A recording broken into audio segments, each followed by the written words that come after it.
Salve, salve, meus amigos! Professor Kleber Pinho! Vamos lá? Vamos trabalhar hoje inquérito policial. Vamos encerrar o inquérito policial, fechando com chave de ouro, trazendo aqui, inclusive, o acordo de não persecução penal, que é a inovação que mudou o Código de Processo Penal com o pacote anticrime. O pacote anticrime mudou o Código de Processo Penal, trazendo o chamado acordo de não persecução penal. Saúdo nossos alunos da turma da mentoria, que esse material é para os nossos alunos, queridos alunos da turma da mentoria de polícia do professor Kleber Pinho. Se quiser maiores informações, nos procure nas nossas redes sociais, @prof. Kleber Pinho, Kleber com K. Saúdo também nossos seguidores do YouTube e do Spotify e de outros aplicativos de áudio que possa estar ouvindo esse podcast. Vamos lá, sem conversa fiada, vamos direto ao ponto. Primeiro vamos abrir uma questão e ao final, como sempre, a gente abre uma questão e fala assim, ao final, será que eu consigo responder essa questão com o que nós aprendemos hoje? A gente tem que fazer essa reflexão e entendermos se realmente ficou, se a aula deu certo, se realmente você fixou o conteúdo. Vamos lá. Começa assim a questão. Indique a única correta.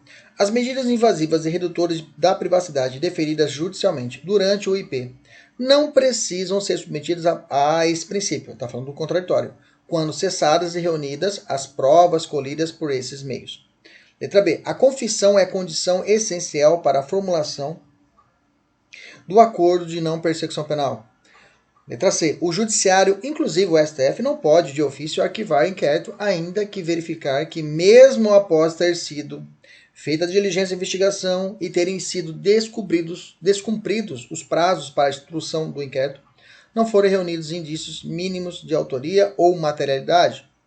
Letra D. Para o STF, o arquivamento do inquérito policial pelo delegado de polícia, por despacho do juiz, a requerimento do promotor da justiça, a ação penal não poderá ser iniciada sem novas provas. Letra E. Para o CPP, depois de ordenado o arquivamento do inquérito policial, pela autoridade judiciária, por falta de base para a denúncia, a autoridade policial, em nenhuma hipótese, poderá proceder às novas pesquisas se de outras provas tiver notícia. Ok? Muita coisa aqui, os alunos que já estudam para a polícia já até saltam aos olhos umas questões dessa, né? Já quer responder. Muito bem. Vamos de forma didática aprendemos. Aprendemos juntos, né? O que precisa, quais são os pontos que precisamos esclarecer para resolver essa questão? Quais são os conceitos que precisamos dominar para responder essa questão?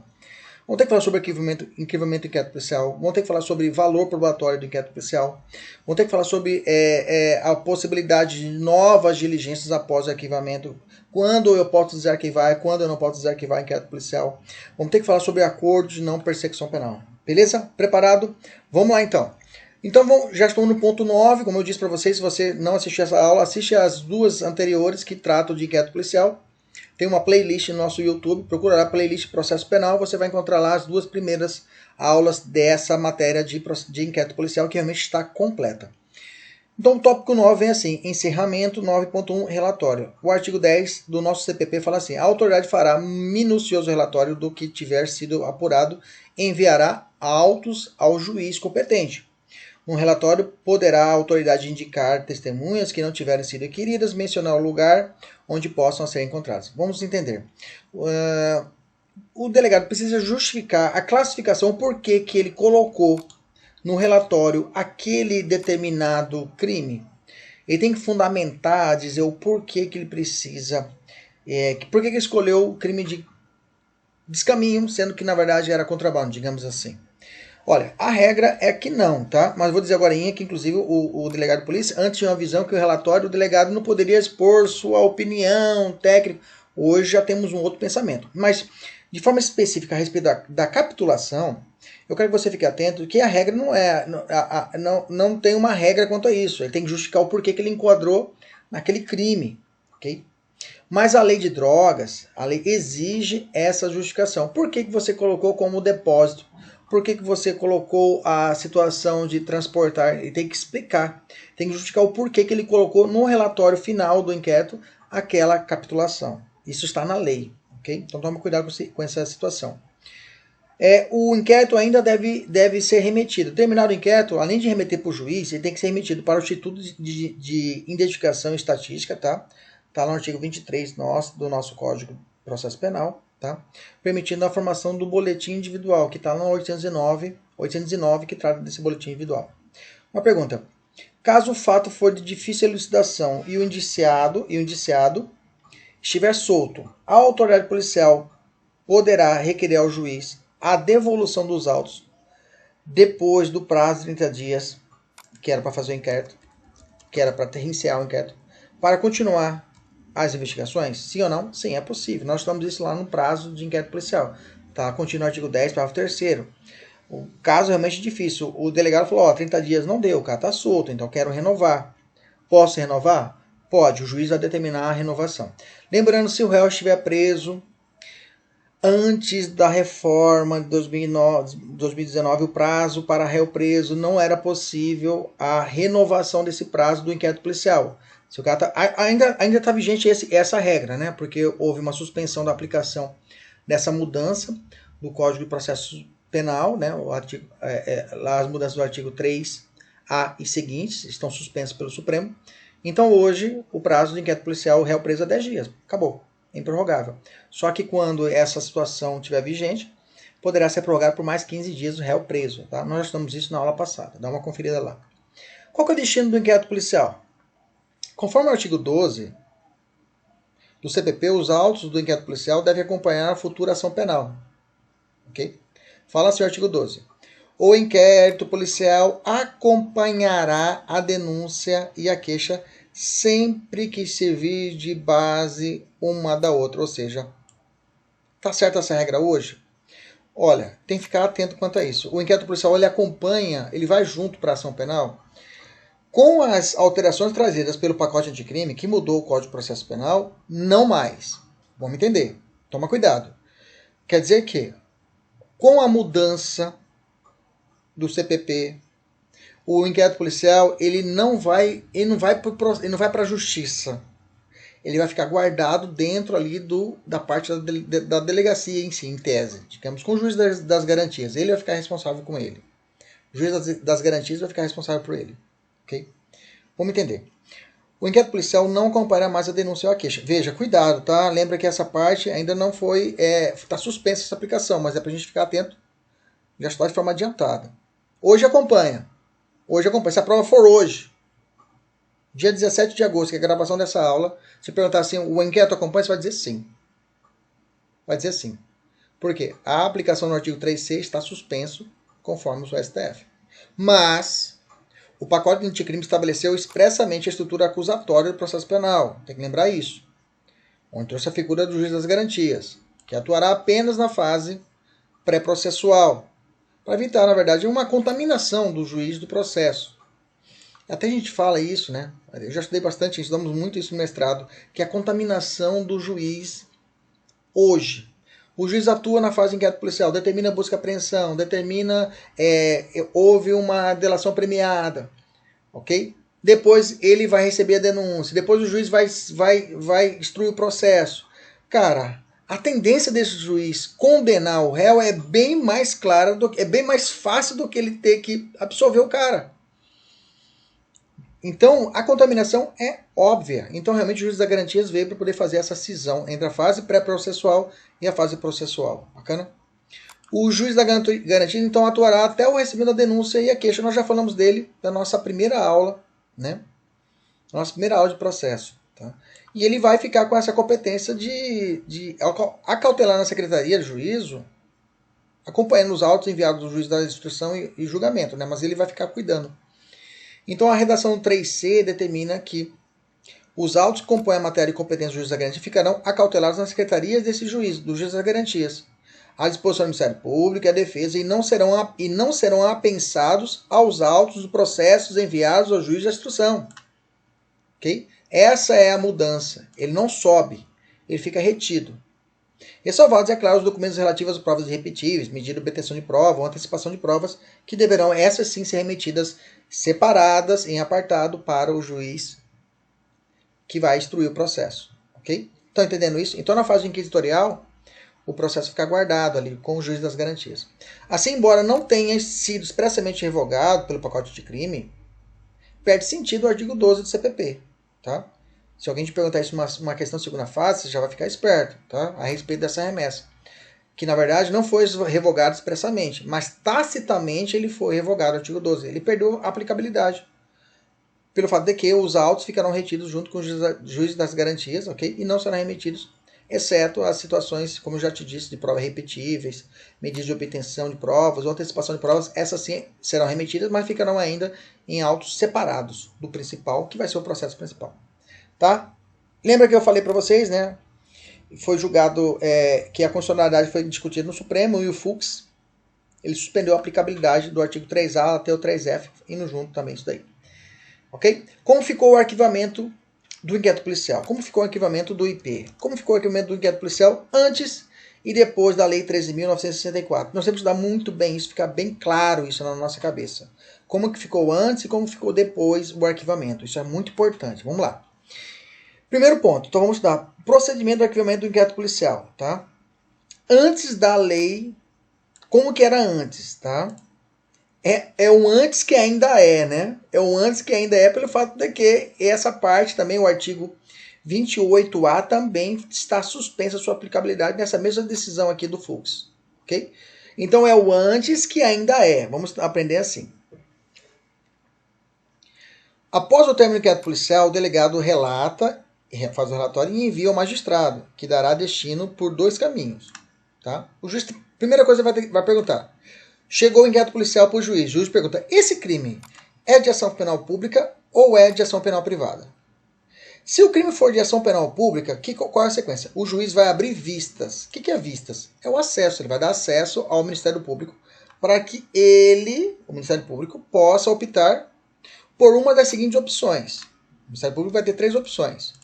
O Ministério Público vai pegar o inquérito, vai olhar. Depois que ele recebeu, o Ministério Público tem um prazo para poder denunciar. Tem um prazo para denunciar. Vamos até acrescentar aqui. Prazo para denúncia. Prazo para denúncia. Vou botar aqui. Anota o seu caderno também. Prazo para denúncia. Vamos colocar aqui. Risquinho. Réu solto 5 dias. Réu preso 15 dias. Bem que na verdade não é réu ainda, né, gente? Ele só é réu depois que ele denunciar e o juiz receber a denúncia, o pedido. Por enquanto ele é indiciado, investigado. Ok? Vamos botar aqui qual o prazo para denúncia? Aqui, vamos botar certinho. Qual o prazo para denúncia? Pronto, vamos interrogar. Aí, ficou bonito. Então ele denuncia. Se o inquérito policial foi exitoso, né, foi tudo bacana, apurou, já tem a PEC e a ISA, prova de existência do crime, disso, fazendo autoria, deverá o promotor exercer a ação penal oferecendo a denúncia. Okay? Segunda opção, novas diligências. Caso o inquérito policial não tenha apurado os elementos que o Ministério Público repute imprescindíveis. O promotor olha o inquérito policial tudo pendendo, tudo torto, tá faltando aqui instrução, não foi feito balística. O promotor falou, olha, juiz, manda de volta, tá tudo errado, manda fazer de novo. Okay? O oferecimento da denúncia abre-se a oportunidade de requisição de novas diligências, tá? Que terão como finalidade o complemento do material que foi colhido. Essa requisição passa pelo juiz e deve ser remetida à autoridade policial para o prazo de cumprimento, tá? Realizadas as diligências, retornam ao magistrado, que deverá abrir vistas ao promotor satisfeito com a matéria, angariando, abre-se então o Ministério Público a ofertar denúncia. Caso contrário, em não sendo material complementar e elucidador, restaria a promoção do arquivamento. Então, mais ou menos assim. O juiz falou assim, promotor, você quer? Tá, então vou mandar de volta para o delegado. Delegado, faz de novo aí. Terminou, veio o promotor de volta. Promotor, agora vou denunciar. Ou o promotor fala, tá tudo errado, olha, não teve crime, vamos arquivar. E pede para o juiz vai, arquiva e morre a treta. Pode pedir de novo novas diligências? Pode requerer novas diligências, não tem problema nenhum.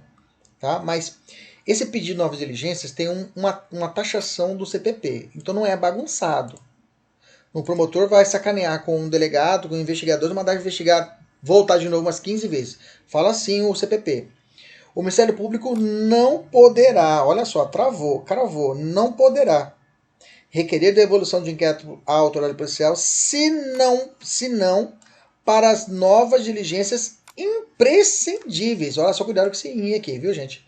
Cuidado com esse "in" aqui. Imprescindíveis ao oferecimento da denúncia. Ok? Se forem imprescindíveis para oferecer denúncia, então não pode requerer novas diligências. Ok? E a terceira opção, como era antes, mas é o atual, é o arquivamento. Tá? Já se entende que não é caso de oferecer denúncia pela absoluta ausência de elementos mínimos a indicar a autoria ou mortalidade delitiva, ou até mesmo a existência de alguma infração. Devem pedir ao juiz o arquivamento, aguardando então o surgimento de novos elementos e justificar a postura de uma inicial acusatória, se for o caso. Agora vamos falar sobre isso, sobre só o arquivamento. Ok? Porque aí a gente pode aplicar, o juiz pode aplicar o 28, que é o antes, mas é o atual. Como que mudou? O que mudou, professor? Mudou bacana, olha só. Aliás, antes disso, perdão, vamos continuar falando ainda antes. Eu falei sobre a ação penal pública. Chegou o inquérito para o juiz. Juiz, olha, essa ação é pública ou é privada? Ah, juiz, é privada. Como eu disse, a regra é que os crimes de ação penal privada, a lei fala que é possível, através do requerimento da vítima, a instauração do inquérito policial. Mas normalmente, quando os crimes são de ação penal privada, normalmente é juizado especial criminal, normalmente é feito o termo circunstanciado, não se faz inquérito policial e remete para o juizado especial para ser resolvido. Essa é a regra. Mas é possível? É possível. Se for difícil a elucidação pelo termo circunstanciado, aí é aberto o inquérito policial. Normalmente é famoso, a questão é famosa. Ah, famoso foi caluniado. Ah, então vamos abrir um inquérito policial para investigar. Porque se for o seu Zé do bairro Xing Ling, do bairro marginal, o delegado, e isso é uma questão cultural mesmo, o delegado nem instaura, manda o cara entrar com ação no juizado especial criminal e entra com ação para saber quem que falou mal dele na internet. Beleza? Ação penal privada. O juiz abre vistas, ou seja, acesso ao Ministério Público, para que ele tem três opções. Na ação penal, lembra que na ação penal privada, no inquérito policial, por exemplo, de uma calúnia, que for investigado, o promotor ainda dá uma olhada nela, tá? Ele verifica efetivo se o crime investigado é de ação penal privada mesmo, se não há evidência de prática de crime de ação penal pública que possa dar margem ao oferecimento também da denúncia, que é possível. Observa a indivisibilidade da ação penal privada, vê se foram investigados todos os que estão envolvidos no crime. Okay? Bom, aí logo em seguida o Ministério Público devolve ao juiz, que aguarda em cartório. O artigo 12 fala isso. Os autos ficam em cartório esperando a vítima ir até o cartório, pegar o inquérito policial, descobrir quem que é a autoria, dali a partir, se ele não saber, digamos que ali descobriu quem é a autoria dos fatos, dali começa a contar o prazo de 6 meses para ele propor a queixa-crime.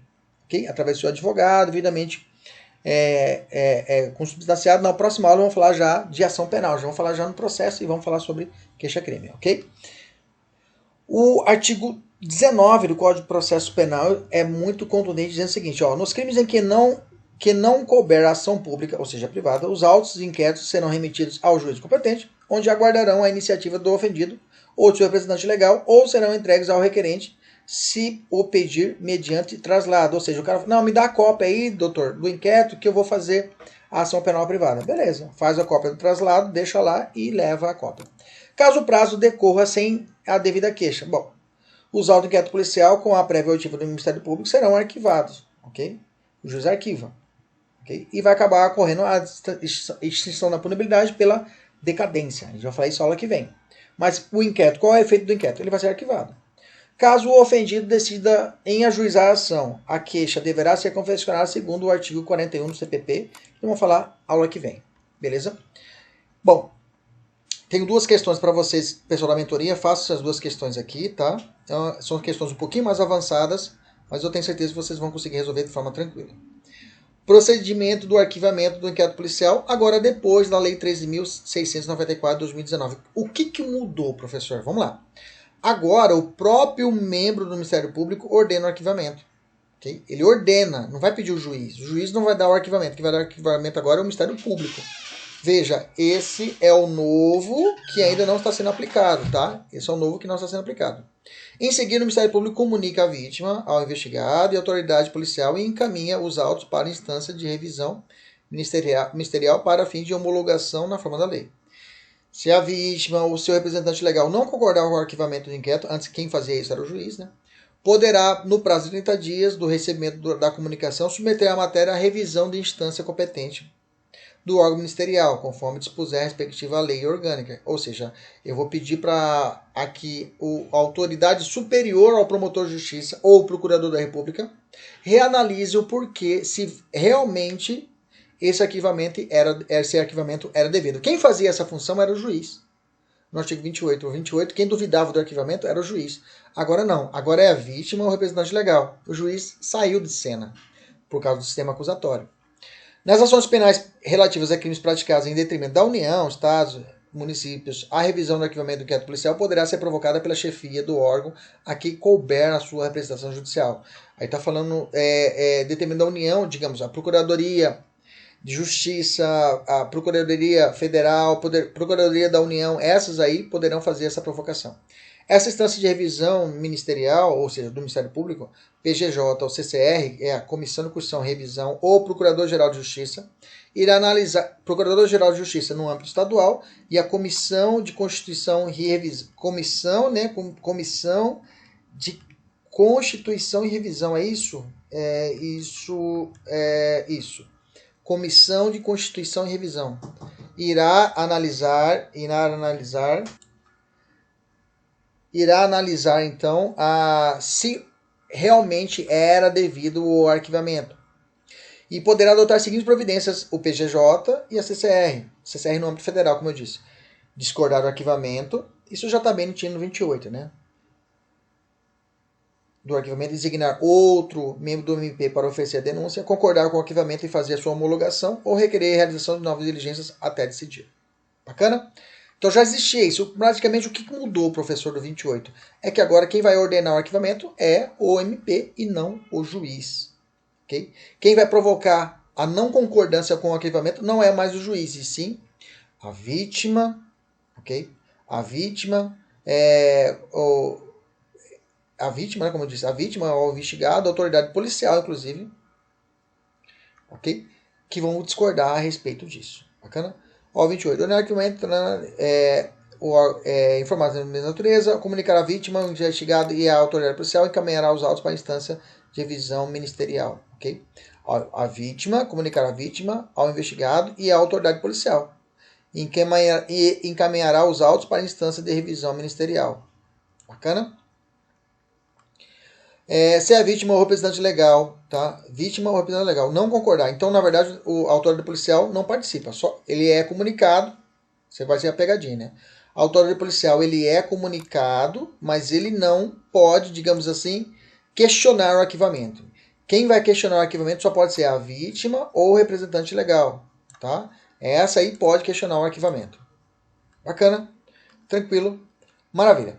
A presente alteração está sendo aplicada? Como eu disse, não, né?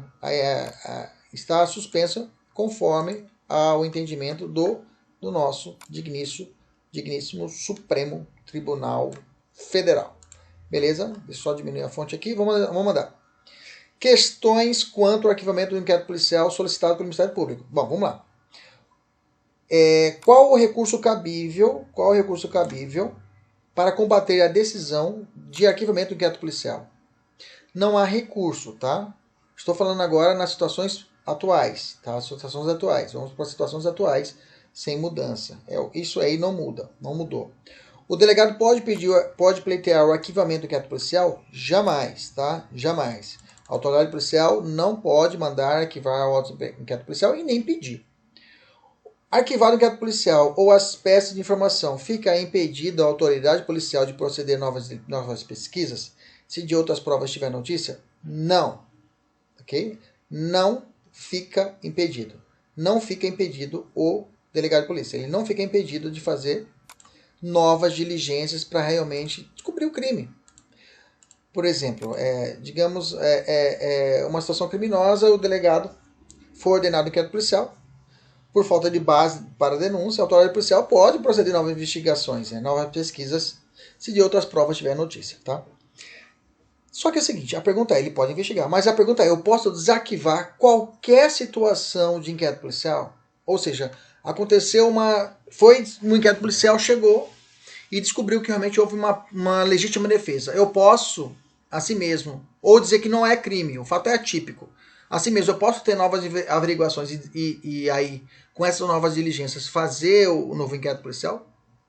Vamos descobrir isso agora. Então podemos concluir que arquivado o inquérito policial por despacho do juiz, a requerimento do promotor de justiça, primeiro ponto, o delegado pode investigar E o promotor só poderá propor a nova ação com novas provas. Ok? Bacana? Então tá bom. Então o delegado pode investigar, arquivado, e o promotor só poderá propor nova ação com novas provas. Vamos devagarzinho. Isso está onde? Isso está na súmula 524 do STF. Súmula 524 do STF trata disso, ok? Agora vamos entender o seguinte. Vou te perguntar. Toda situação que ocorre arquivamento ensejará o desarquivamento? O seu desarquivamento? Ou seja, qualquer situação que ocorra, for arquivado em inquérito policial, eu posso realizar o desarquivamento? O delegado pode fazer novas investigações? A lei não fala disso. Por falta de base da denúncia, o delegado pode realizar investigações. Mas se o promotor vai desentranhar, desarquivar o inquérito policial, é outros 500.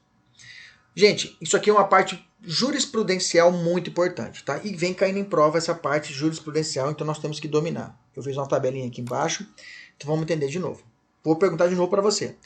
Toda situação que ocorre o arquivamento ensejará, ou seja, é possível o seu desarquivamento? Sim ou não?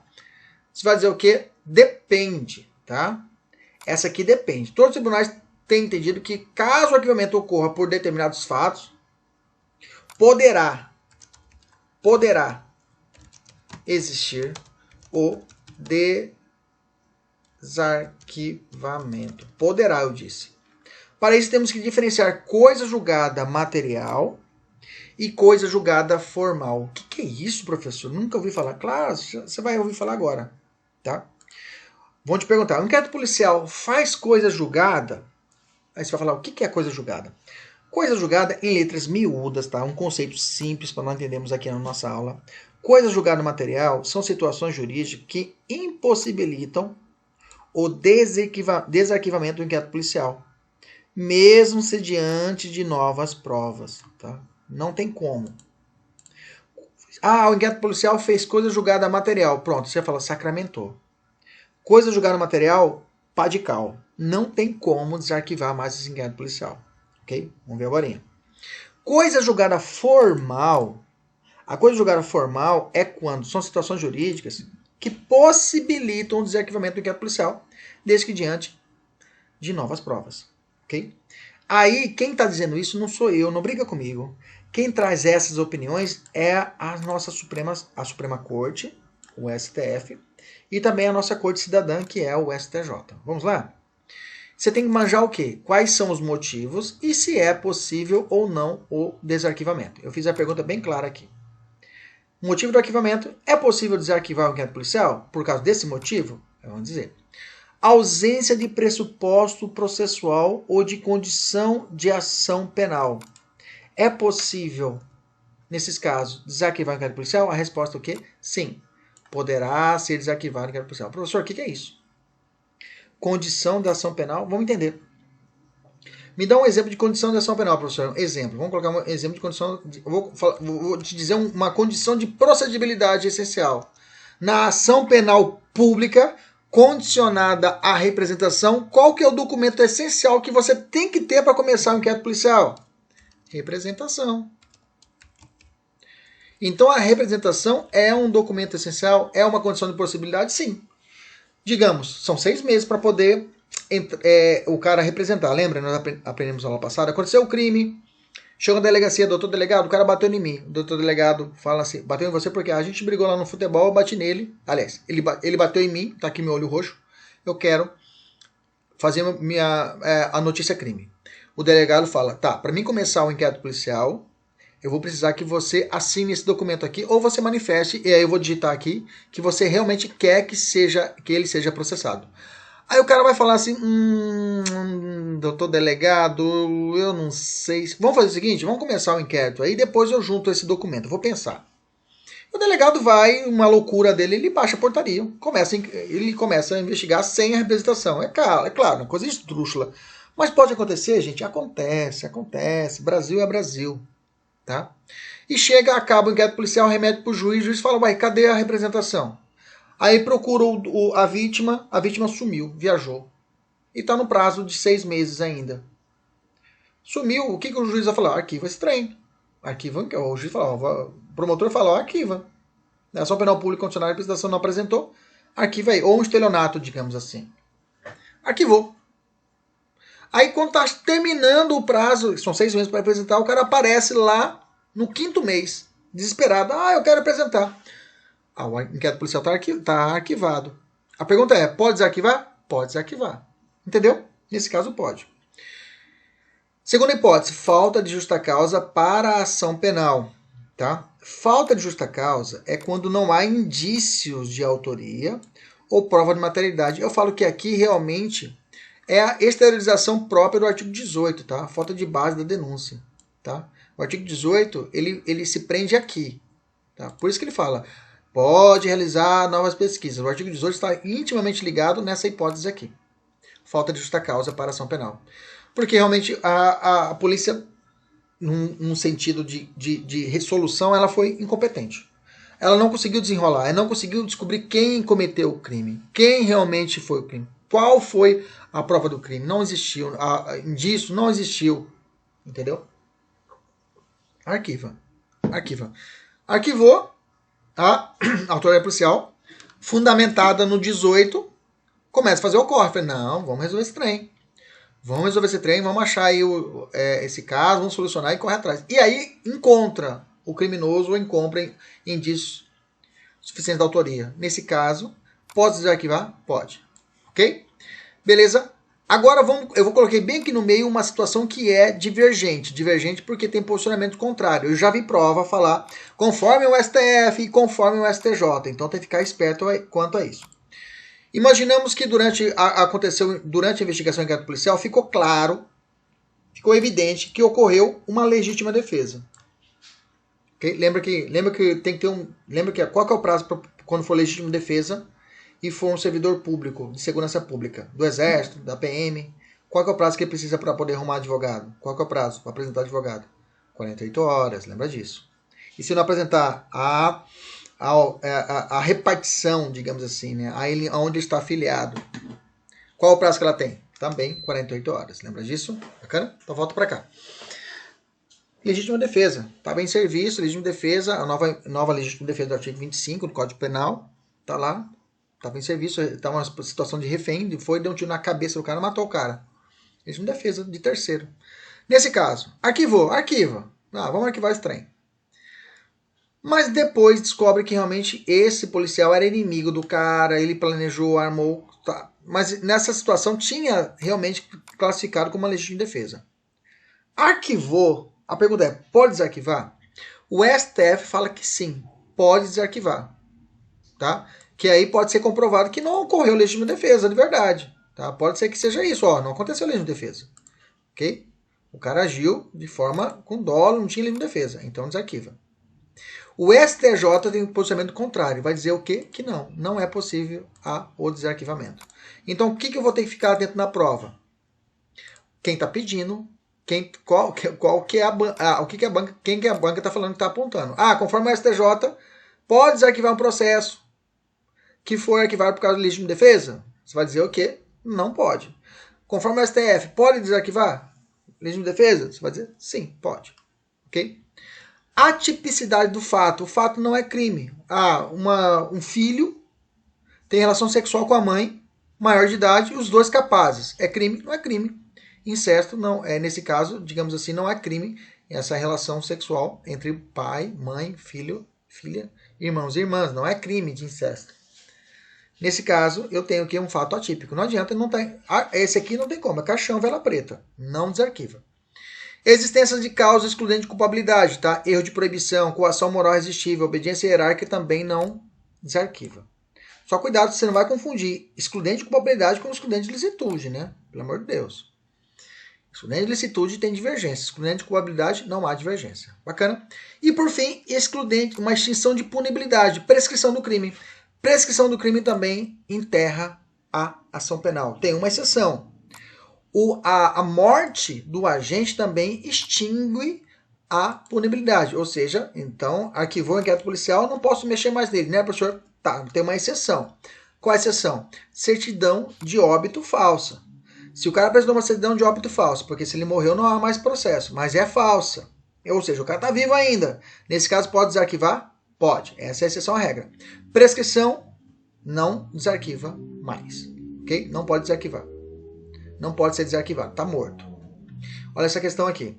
No curso de inquérito policial, a autoridade policial que presidia constatou que teria ocorrido a extinção da punibilidade pela prescrição da pretensão punitiva. Okay? Diante disso, a autoridade policial deverá remeter de imediato os autos do inquérito ao Poder Judiciário, em razão do princípio da indisponibilidade do inquérito policial. Não entendi, professor. Então, a autoridade policial identificou que realmente há prescrição, acabou, falou, está prescrito. Se está prescrito, tem que mandar para quem? Para o juiz, né? Para o juiz fazer o quê? Extinguir o processo. Extinguir o processo, se for o caso, ok? Pelo fato de que o processo já está morto. Extinguir o processo, não. Arquivar o inquérito policial, fazer concluso para o promotor de justiça e o promotor arquivar. Ok? Arquivar esse inquérito policial, eu posso desenterrar ele? Se ocorreu prescrição, extinção da punibilidade, não pode ser desarquivado. Está morto. Vamos evoluir. Vamos falar o que se entende por arquivamento implícito e arquivamento indireto. Isso aqui é fácil. Implícito é quando o Ministério Público deixa de incluir na denúncia algum dos fatos evidenciados, os fatos, né? Ah, aconteceu um crime de um roubo e depois uma ameaça e depois o roubo. Ah, o delegado investigou e falou assim, ó, aconteceu crime de ameaça e de roubo. O promotor fala, tá, mas o fato da ameaça era consunção, crime fim, abarca crime meio. Então não vai responder só pelo roubo, a ameaça tá fora. Beleza? Ele excluiu um fato. Alguns falam que pelo fato de estar excluindo esse fato, ok, que foi investigado, seria uma forma de inquérito policial, mas vamos chamar isso de implícito. Tá? É uma das espécies. Ou ainda, quando o promotor de justiça ele deixa de incluir algum indivíduo. Tem dois criminosos, um maior e um menor de idade. Okay? Se é menor de idade, eu vou denunciar o cara? Não, eu vou remeter lá para o ECA. Okay? Só vou propor essa denúncia contra um deles, o maior de idade. Okay? Então, nesse caso, para aquele menor, diz que ocorreu para ele o arquivamento implícito. Só que é o seguinte, essa minha fala que ocorreu para ele o arquivamento implícito, os tribunais não vêm aceitando a existência do arquivamento implícito. Tá? Pois antes disso vigora a ação penal, o princípio da indivisibilidade. Tá? Aliás, para a ação penal, o princípio da divisibilidade. Tá? Da divisibilidade. Para a ação penal pública,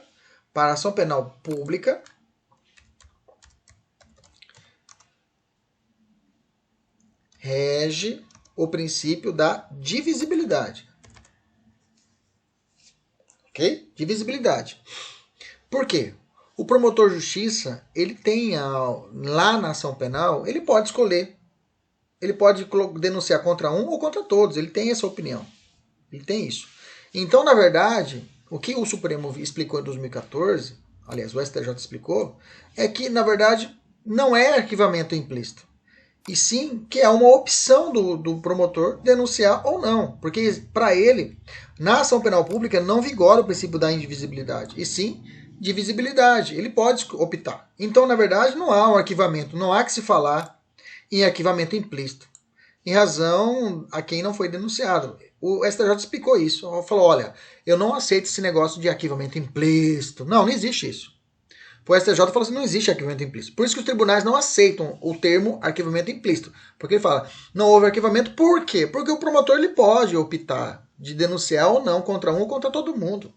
E pronto, acabou. Okay? O arquivamento indireto é mais fácil ainda. Indireto é quando o promotor é incompetente. Ele é incompetente e ele remete para o promotor competente. Falou, eu sou incompetente para poder denunciar esse cara. Então, é um processo do âmbito federal, vou mandar para o meu amigo da Procuradoria da República. Ele vai propor a denúncia. Nesse caso, é uma ideia de quando ele faz isso, ele faz o chamado arquivamento indireto. O STF pode arquivar de ofício um inquérito policial? Olha, gente, nós aprendemos desde criança que inquérito policial, quem arquiva é o juiz, a pedido do promotor de justiça. Desde criança a gente aprende isso. Quando a gente entra na faculdade de Direito, ou aqueles que estão estudando para concurso, na primeira aula de processo penal você já ouve isso. Delegado não arquiva inquérito policial. Quem arquiva inquérito policial é juiz, a pedido do promotor de justiça. Ponto. A pergunta é, deixa eu cortar o promotor e colocar só o STF. O judiciário, o juiz sozinho, pode arquivar o inquérito policial? Olha, um juiz sozinho não fez isso, mas o STF fez. Tá? O STF fez isso, foi muito criticado. Hoje, talvez, com a postura do juiz da acusação, essa postura já não poderá mais ser aceita. Né? O juiz da acusação, o juiz das garantias, né? Já não mais poderá ser aceita pelo sistema acusatório. Não, mas em 2018 eles arquivaram o inquérito policial de ofício. Okay? Que tinha feito diligências, foi descumprido o prazo para a estação de inquérito policial, não foram reunidos indícios mínimos, ele foi, de autoria e materialidade, ele foi e arquivou. Ninguém pediu nada, ele emendou, arquivo estranho aí. Ok? Então tem esse julgado aqui, fique atento a ele. Ok? Bacana? Vamos evoluir, vamos lá. Qual o valor probatório do inquérito policial? O inquérito policial serve como prova? A primeira coisa que temos que enfrentar é o que é o inquérito policial. O que a gente descobre na investigação? Você que é investigador, você que é delegado. O que você faz? Você vai buscar elementos indicativos de prova ou prova propriamente dita? Ou elementos de prova ou elementos indiciários? Ou prova propriamente dita. Lá na nossa aula de lei de abuso de autoridade, também, você que está ouvindo nosso podcast, não percam, nós temos lá também em 3 partes a aula de lei de abuso de autoridade. Nós chegamos a levantar essa lebre, nós chegamos a levantar essa discussão a respeito da prova propriamente dita e elementos indiciários. Qual que era a diferença de um para outro? A pergunta é, no inquérito policial, eu tenho elementos de informação ou eu tenho prova propriamente dita, tá? Bom, uma parte da doutrina, fundamentada no artigo 155 do CPP, fala que existem 2 espécies, o elemento de informação e elementos de prova, ou seja, prova propriamente dita. E faz uma distinção, tá? A doutrina faz essa distinção. Bacana? Isso aqui é importante? É bacana para você entender a respeito disso. Por quê? Olha lá. Os elementos indiciários informativos de informação, eles são produzidos na fase de inquérito policial. Já os elementos de prova, a regra é durante a fase processual, excepcionalmente de maneira processual, então, durante o processo, tá? Mas agora eu vou falar que existem alguns elementos migratórios, vamos falar sobre isso, que é possível produzir prova mesmo, para valer mesmo, na fase inquisitorial. A natureza inquisitiva do elemento de informação, não há participação de dialética, né? Dialeticidade, lembra dessa palavra? Dialeticidade, que é o contraditório. Tá? Não se impõe a obrigatoriedade de ampla defesa e contraditório. A dialeticidade com subsunção à ampla defesa e contraditório real ou diferido. Prospectiva ou momento distinto. Verdadeira condição de existência da validade. Qual o papel do juiz? Serve para preservar as regras processuais e será provocado nas hipóteses de cláusula de regra de jurisdição. Então vamos colocar aqui já juiz das garantias. Vamos botar já no nosso material. Ok? Juiz das garantias. Aqui já. As provas serão produzidas na presença do juiz, através do princípio da imediatidade, tá? E além disso, o CPP adotou expressamente o princípio da identidade física do juiz. Bacana. Finalidade, formar a opinião delicti, opinião para o titular da ação, que é o promotor de justiça. A prova objetiva contribuir na conveniência do juiz para a prolação do provimento jurisdicional adequado, ou seja, a sentença. Exemplo, oitiva de testemunha em juízo. Uma interceptação telefônica, juízo não, testemunha na delegacia. Na delegacia. Exemplo 2. Uma interceptação telefônica deitada no curso do inquérito. Nesse caso, o contraditório é diferido. Vamos falar a respeito disso agora. Exemplo, a oitiva de uma testemunha pelo delegado na fase de inquérito policial. Está trocado, né? Está trocado. É trocado. Troquei lá. Aqui em prova, então eu troquei. Vamos botar aqui. Vamos botar aqui testemunha. Vamos aproveitar, vamos colar aqui. Veja o que eu estou fazendo, tá? Testemunha na fase. Completa seu material. Na fase. Ou melhor, em juízo. Bacana. Perfeito. Agora ficou top. Qual o fundamento dessa diferença? Como eu falei, está no artigo 155. Lá no 155 fala, o juiz formará sua convicção pela livre compreensão da prova produzida em contraditório judicial, não podendo fundamentar sua decisão exclusivamente em elementos informativos colhidos na investigação. Ou seja, ele falou que existe, então, elementos informativos colidos na investigação, e não provas propriamente dita que são realizadas em contraditório judicial. Então aqui ele traz uma diferença realmente, ele traz duas espécies, claramente. Então se o legislador ele fez isso em 2008, que foi quando houve essa reforma no CPP, é porque tem um motivo, é porque há lembra da interpretação legislativa, ou também mens legis, né, a interpretação autêntica, né, que é feita pelo legislador. A gente pode falar isso conforme a interpretação autêntica. Olha como fica bonito você falar. Conforme a interpretação autêntica do artigo 155, é possível visualizar uma diferença entre prova e elemento informativo, onde o juiz não pode sentenciar com base exclusivamente em elementos informativos colhidos na fase de inquérito policial. Olha aí que difícil, que bonito, né? Ok? Beleza? Então questiona-se qual o valor probatório dos elementos ou provas colhidos na fase de investigação. Segundo o Torinho Filho, né, eles são relativos, tá? Eles são relativos, não são absolutos. O que foi comprovado é a forma relativa, tá?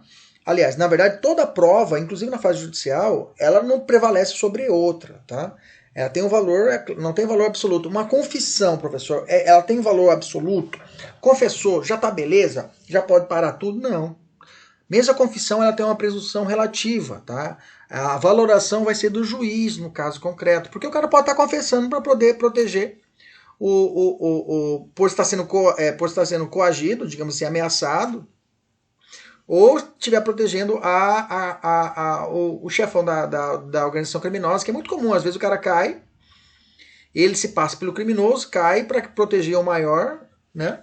E depois ele tem toda a assistência jurídica, e depois que ele cumprir a pena, ele vai estar todas as benesses da proteção criminosa, né?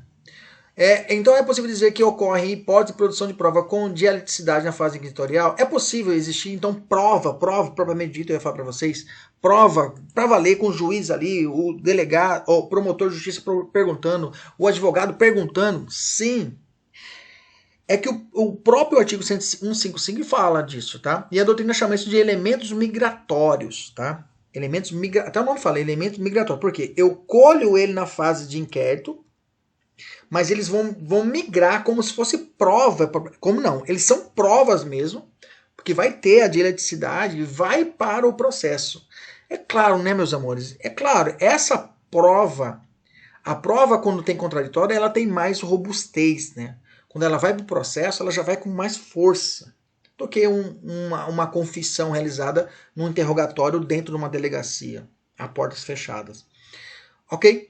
Então, o 155 fala, ressalvadas as provas cautelares não repetíveis e antecipadas, ok? Quem deverá ser responsável pela execução de tais elementos migratórios? Antes da lei, o juiz competente. Hoje, o juiz das garantias, que não está vigente. A respeito dos das garantias, quais os dispositivos que elegem a ele essa competência? Está no 303B, o juiz das garantias, no 3B, inciso 7. Será competente o juiz das garantias decidir sobre requerimento de produção antecipada de provas consideradas urgentes e não repetíveis, assegurado contraditório e ampla defesa em audiência pública e oral. O que se entende por prova irrepetível, professor? O que é uma prova irrepetível? Prova irrepetível são aquelas que de iminente perecimento. Não há como ser feitas na fase processual, por exemplo, exame pericial, teste bafômetro, exame de corpo de delito. Tem que ser feito agora. Quem defere essas provas irrepetíveis, professor? O delegado de polícia. O delegado faz ela. Ok? Em regra, autoriza a confissão dessa prova. Provas cautelares, professor, são aquelas que justificam pelo binômio necessidade e urgência. Normalmente contam com a intervenção do juiz. As cautelares são determinadas na fase de inquérito e determinam a produção probatória. Exemplo, medida de busca e apreensão, interceptação telefônica, se justificam por necessidade e urgência para que os elementos não venham a se esvaziar, tá? E por fim, qual é a prova antecipada? Produção da prova antecipada. É aquela que é instaurada perante o juiz e conta com a intervenção das futuras partes do processo, já no seu nascedouro, aplicando o imediato contraditório real e a ampla defesa. Deixa eu explicar para vocês. As irrepetíveis, qual o contraditório é aplicado, professor? É o chamado contraditório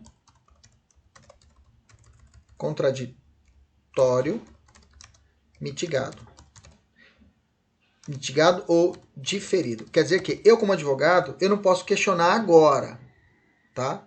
Mas ela vai sair, esse exame de cobilito vai migrar para... Eu posso pedir uma nova perícia. Posso pedir ou eu mesmo posso pagar uma nova perícia, mas ela migra para o processo. Quando for no processo, eu posso rebater ela de forma contundente, tá?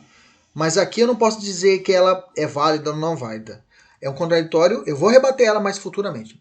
As provas cautelares também, eu posso realizar também o chamado contraditório mitigado, tá? Ou diferido. E a produção antecipada. Nessa daqui o contraditório é real. Aqui eu posso fazer pergunta junto com o promotor de justiça. Por exemplo, a testemunha que está no leito de morte, está com Covid. É uma única testemunha do crime. Vamos ouvir ela. E ela vale como prova propriamente dita. Tá? Aí ó, o contraditório mitigado está aqui, né? Eu conceitei mesmo sendo acobertado o sigilo, restando ausente de contraditório pleno durante o inquérito policial, as medidas invasivas e redutoras de privacidade deferidas judicialmente devem ser, contudo, submetidas a esse princípio, quando cassadas, reunidas as provas colhidas a esse meio. Olha só, caiu em agora 2018. As medidas invasivas e redutoras de privacidade deferidas judicialmente devem, contudo, ser submetidas a esse princípio. Princípio que eu falo é o princípio do contraditório, quando cessadas e reunidas as provas colhidas por esse meio, tá? Então, eu como advogado, eu vou ter direito de rebater o que foi colhido no inquérito policial. Mesmo não possuindo contraditório, mas se são invasivas, por exemplo, uma busca-apreensão é invasiva para o meu cliente. Eu vou ter que falar, olha, não vale esse documento que foi feito aí, me desculpa, tá tudo errado. Mas esse momento tem que ser um momento posterior, ou seja, um contraditório mitigado, diferido. Agora uma pergunta aqui pesadíssima. Vamos lá, vamos lá. A pergunta é: o que foi feito no inquérito policial? Um erro, não posso falar erro processual que não é processo, né? Mas um erro, uma prova ilícita. Eu pego o cara na delegacia e o cara chega de porrada nele e o cara confessa o crime. Bacana? Bacana. Essa prova, ela é considerada ilícita. Essa prova ilícita, ela ela vai para a ação penal e ela está lá junto no processo. A pergunta é: essa prova ilícita, ela vai contaminar o processo principal? Que foi colhido no inquérito policial? Ah, não, professor, não vai contaminar. Bacana, é essa que você aprendeu e isso é a regra que você vai carregar para sua prova de polícia. Tá? Esse é o posicionamento majoritário. Tá? O majoritário é isso. Tá? O inquérito policial não reflete em vindoura ação penal. Eis que seus efeitos, olha que bonito, são endoprocedimentais. Os efeitos são internos. Então quer dizer que se tiver uma prova ilícita, eu posso tirar. Ó, vamos tirar ela, mas o processo continua normal. Ok? Vamos tirar ela. Ó, bateu no cara, vamos usar outras provas, tira ela daí, tira essa confissão do processo já valendo e segue o barco. Bacana? Tem um caso concreto da Polícia Federal aqui, dá uma olhada aqui para depois você dar uma olhada. Só um comentário do STF de 2019 que foi interessante, falou o seguinte: aqui é uma situação onde a Polícia Federal investigou um crime e foi questionado se ela poderia investigar esse crime se era competência da Justiça Estadual. Tá?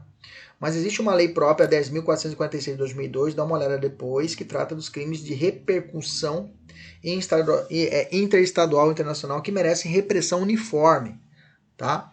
Da Polícia Federal.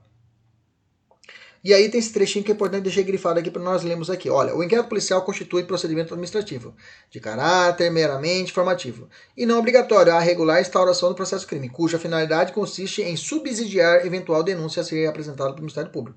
Razão pela qual irregularidades ocorridas não implicam a regra nulidade de processo crime. Bacana. Mas de outra banda, eu tenho um posicionamento minoritário. Vamos imaginar a seguinte situação. Vamos lá. Opa, deixa eu voltar aqui. Imagina a seguinte situação. Durante a fase inquisitorial, a Polícia Federal, a Polícia Civil ou Federal, sob tortura, consegue confissão de determinado réu. Bacana? Bacana. A prova é ilícita. E ela é fundamentada, essa prova ilícita é fundamentada, a prova é ilícita, a prova é ilícita, vírgula. E ela fundamenta o inquérito policial que é destinado ao Ministério Público. Bacana. A ação penal é instaurada sob essa prova ilícita. O juiz recebe a denúncia. Durante o processo, a prova da confissão na delegacia é excluída. Bacana? Claro, o advogado vai excluir. O processo continua, pois a prova ilícita no inquérito policial não contaminou a vigente ação penal. Vocês estão comigo? Beleza? Beleza. o réu confessa na audiência sobre o crivo do contraditório. Ou seja, lá na justiça ele confessa de novo. O réu é condenado, onde a sentença condenatória foi fundada na confissão em audiência, não na delegacia. Vocês estão comigo? Tá tudo certo? Professor, tá tudo certo. Para a posição majoritária está tudo correto. Mas uma posição minoritária questiona o seguinte: o juiz, na condução do processo, deve ou não verificar no curso do inquérito policial se foi ou não cometida alguma hipótese de nulidade que pode comprometer a futura ação penal. Caso a inicial acusatória, a denúncia, esteja embasada tão somente em inquérito policial, inquérito viciado, deverá ser rejeitada por falta de justa causa. Diga-se, pela ausência de lastro probatório mínimo e idôneo ao início do processo. Entenda. Durante a fase inquisitorial, a prova ilícita e fundamenta e destinada à utilidade pública. A ação penal é instaurada sobre a prova ilícita. Olha, bem aqui. O marco seria bem aqui. Aqui, na verdade, a teoria posicional minoritária fala que o processo, o juiz não poderia receber a denúncia.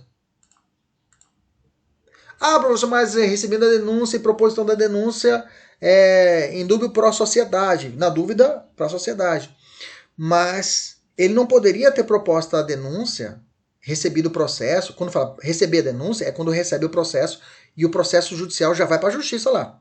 Ele não deveria ter recebido essa denúncia porque ela nasceu de uma prova ilícita. Ele deveria ter falado, opa, pera lá. Você, promotor de justiça, você está fundamentando a sua denúncia, o seu pedido de condenação em uma prova ilícita, porra. Não pode. Ele deveria parar ali e falar, ó, a sua denúncia é inepta. Inepta. Ela não tem justa causa. Ela não tem fundamento para que eu possa nem propor ação penal. Ou seja, é o que ocorre na prática. Não quer dizer que acontece, mas acontece muito isso, tá, gente? O que o cara faz? Vem de qualquer jeito o inquérito policial. Vem de qualquer jeito. O promotor, junto ali com o delegado, vamos propor denúncia e na justiça a gente discute. Propõe para o juiz já recebe e começa o processo. Aí o juiz fala, ah, não, tá bom, então vamos tirar a prova da confissão aqui. Mas já começou o processo. Então, para essa linha de uma corrente minoritária, é claro, uma corrente da Defensoria Pública, eles falam que o juiz não poderia ter nem recebido a denúncia, porque ela veio de numa fase inquisitorial falida, morta, envenenada, contaminada. E aí teria que aplicar a regra da teoria fruto das árvores envenenadas, ou da licitude da prova por derivação. E aí nós vamos estudar, inclusive, essa parte na parte de provas. Ok? E nós vamos falar a respeito, vamos lembrar desse tópico. Quem traz muito bem isso é um cara chamado Aurir Lopes Júnior. Tá? É advogado, tá? E tem muitas coisas escritas. Nesse raciocínio, inclusive, tem uma ação da Polícia Federal que foi julgada toda nula, para você ter uma ideia. Tá? Teve decisão do Supremo, a chamada Satyagraha, que foi feita várias buscas e apreensões de forma genérica, sem estabelecer qualquer mandado. Ó, o que você achar, você pega lá. Não é assim. A busca e apreensão tem que ser delimitada. O Supremo depois entendeu que isso foi considerado ilícito e anulou o processo todo. Anulou o processo em todo. Porque ele disse, ó, o que foi feito no inquérito policial foi feito tudo errado e contaminou a ação penal. Indo contra ao posicionamento majoritário que nós vimos aqui. Ok? Então, meus amores, vamos entender. Essa questão de falar uma prova objetiva e falar isso, o que foi utilizado no inquérito policial contamina a ação penal, é perigoso hoje o examinador realizar esse posicionamento, colocar isso em prova. Mas se acontece cair na prova, acontece. O que normalmente você vai optar? Você vai optar pela majoritária, vai dizer que não contamina, entendeu? Você vai seguir esse raciocínio. Ainda mais estamos estudando para a polícia, você tem que seguir esse raciocínio. Se você está estudando para delegado, tá? Aspirando de polícia, você quer ser investigador, pô. Investigador é a ponta da lança. Você, como investigador, você é a ponta da lança. O delegado fica no ar-condicionado. É você que vai ser a ponta da lança. Desculpe, meus amigos delegados e futuros aspirantes, mas na verdade, o investigador mesmo que é o cara, né? Eles que são o cara, eles que são a ponta da lança, eles que estão lá. Bacana? Beleza? Vamos lá. Vamos entender então. Então, entendemos esse raciocínio? Bacana? Beleza? Tem até a questão, olha lá. Caiu em 2018, olha lá. Mas é a prova mais fodida, né? Prova de promotor e prova de defensor público, para cobrar isso. Porque ali eles têm laço para poder fazer isso, né? Eles podem exagerar isso na prova. Tá? Olha lá, segundo a orientação do Supremo Tribunal Federal, o inquérito policial não possui contraditórios. Isso que eu já falei lá em cima, né? Eventuais irregularidades ocorridas no inquérito policial possuem a capacidade de contaminar a ação penal decorrente da investigação respectiva. Olha lá, posicionamento de uma banca do Ministério Público do Mato Grosso do Sul, de promotor de justiça. E aí a gente chega ao final da nossa aula, vamos falar de acordo de não persecução penal, que é um instituto, anota aí, despenalizador, é um instituto despenalizador, tá? Pode notar essa palavra. É um instituto despenalizador, como a transação penal, como a suspensão constitucional da pena, do processo, como a suspensão constitucional da pena, também posso dizer isso, como o acordo no juizado especial, bacana? Então, o acordo não persecução penal, tá? Ele veio para poder mais um gatilho desafogador, tá? Está no artigo 28A, que também está suspenso pelo STF, tá? Então nós vamos aprender ele agora. Quando será possível uma ANPP, ou seja, acordo de não persecução penal, não sendo o caso de arquivamento e tendo o investigado confessado, isso aqui é importante, tá? É necessária a confissão circunstanciada, formal, circunstanciada e praticado da infração penal, Primeiro ponto é esse, tá? Muito questionado isso, tá? O cara confessar para poder conseguir um benefício, tá? Questionado isso. Ele está relativizando um direito fundamental do cara, que é o nemo tenetur si detegere, que é aquele de não produzir prova contra si mesmo. Né? Para ele poder ganhar um benefício, tem que confessar. Bacana? Questionado. Além disso, tem que ser sem violência o crime, tá? Então, roubo, latrocínio, tá? Acordo, não persecução penal, cabe nos crimes de abuso de autoridade? Claro, praticamente todos. Dá uma olhada lá na nossa aula, tá? Nós falamos muito sobre isso. Que não tem violência nem grave ameaça à pessoa, né? E com pena mínima de inferior a 4 anos. A pena tem que ser inferior a 4 anos. Praticamente todos lá dos crimes contra o abuso de autoridade. O Ministério Público poderá, veja, não é um direito subjetivo do réu, tá?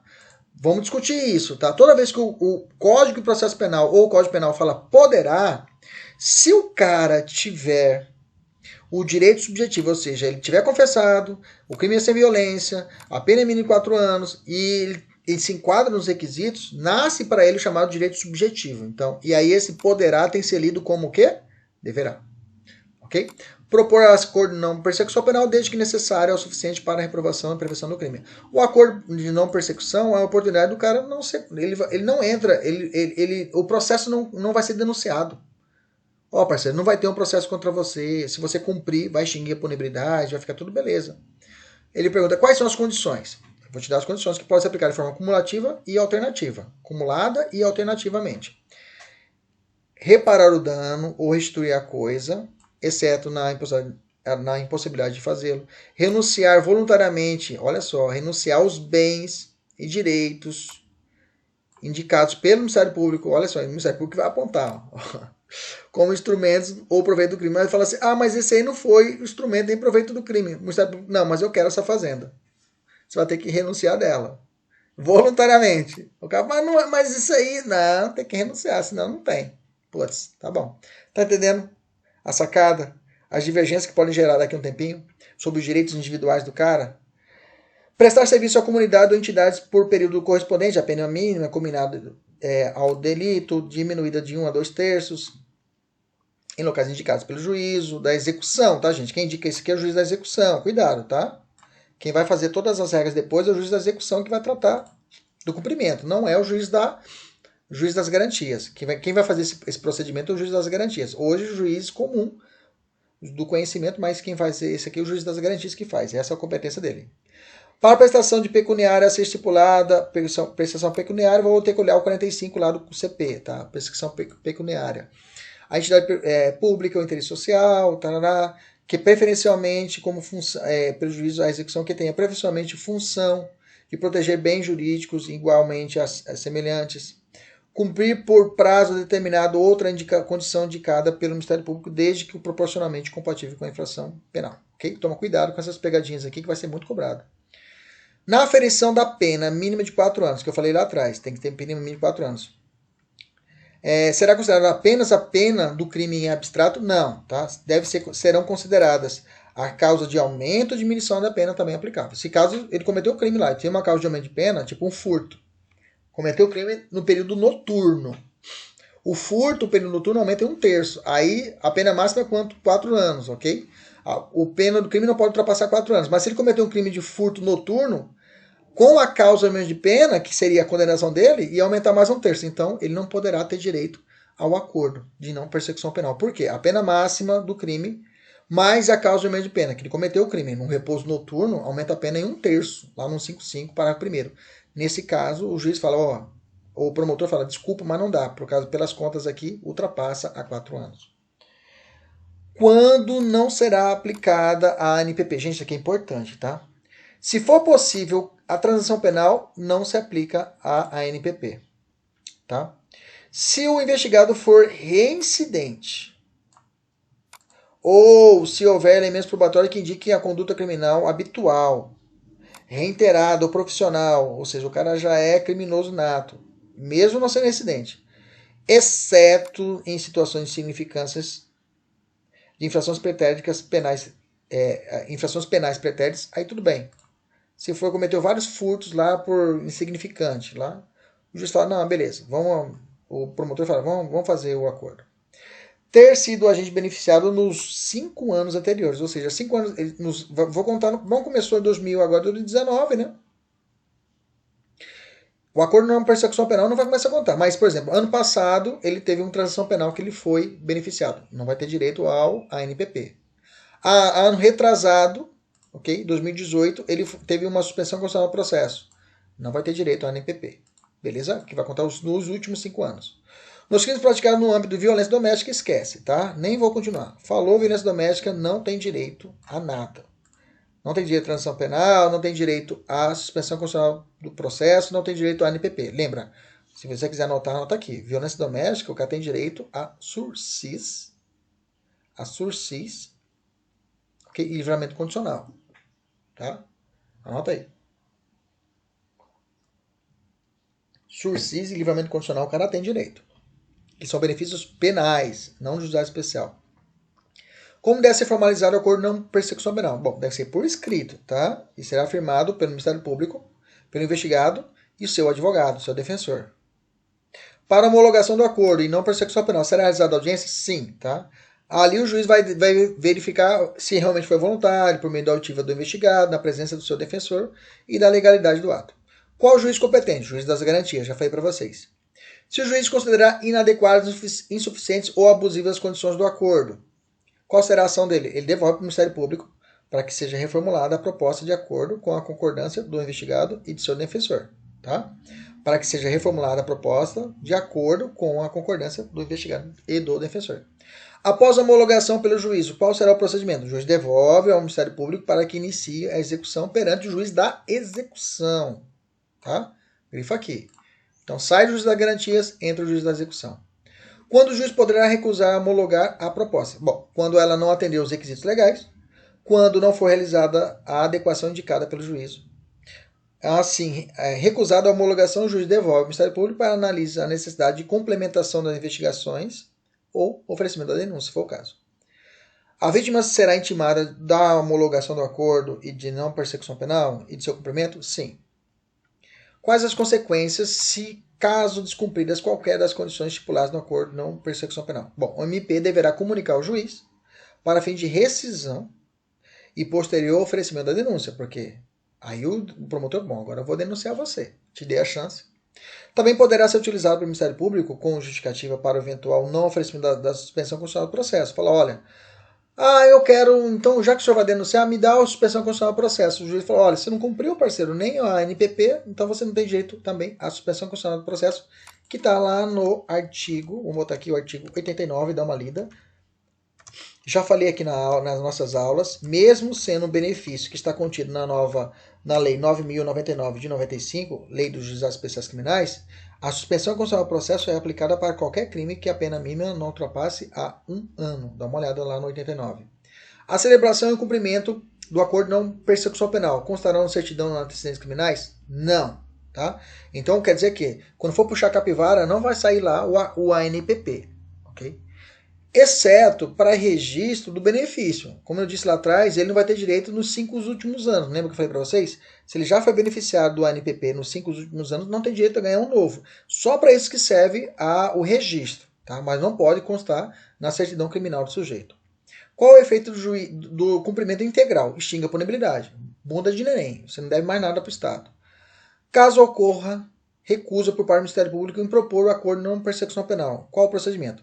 O investigado poderá requerer a remessa dos autos ao órgão superior, conforme o artigo 28. Lembra do artigo 28? Que quando o promotor não quer denunciar, ele remete para o PGJ ou para a CCR, lembra disso, se for federal? Bem que hoje, como não está sendo aplicado, não tem como fazer esse procedimento, porque o acordo de não persecução penal ainda não está valendo. Bacana? Beleza, agora vamos responder a questão proposta inicialmente para fecharmos a aula de hoje. As medidas invasivas e redutoras de privacidade deferidas judicialmente durante o inquérito policial não precisam ser submetidas ao princípio do contraditório. Quando cessadas reunidas. Gente, eu falei para vocês que precisa, tá? Nem que seja um contraditório mitigado, mas é necessário que a parte tenha a oportunidade de rebater as medidas de invasivas, tipo busca apreensão indevida, que pode gerar, como eu disse, uma corrente minoritária, a nulidade do inquérito policial. Tá errada a questão. Letra B. A confissão é a condição essencial para a formulação de acordo de não persecução penal. Perfeito. O judiciário, inclusive o STF, não pode de ofício. Já vimos que o STF fez e arquivou. Pode.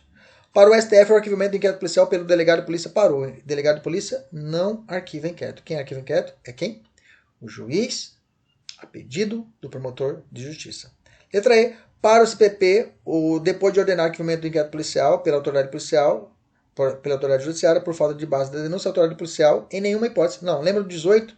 Lembra quando for uma situação de ausência de justa causa, o delegado vai ficar buscando para ver se encontra? Então pode.